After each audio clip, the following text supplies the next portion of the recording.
جنت کی سیر کرواتے ہیں۔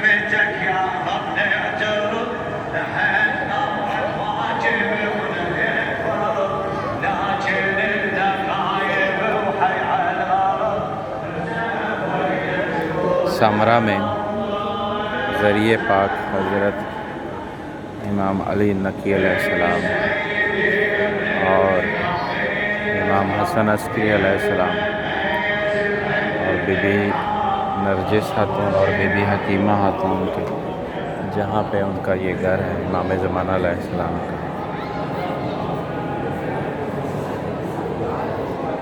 بہت ہی خوبصورت ذریعہ۔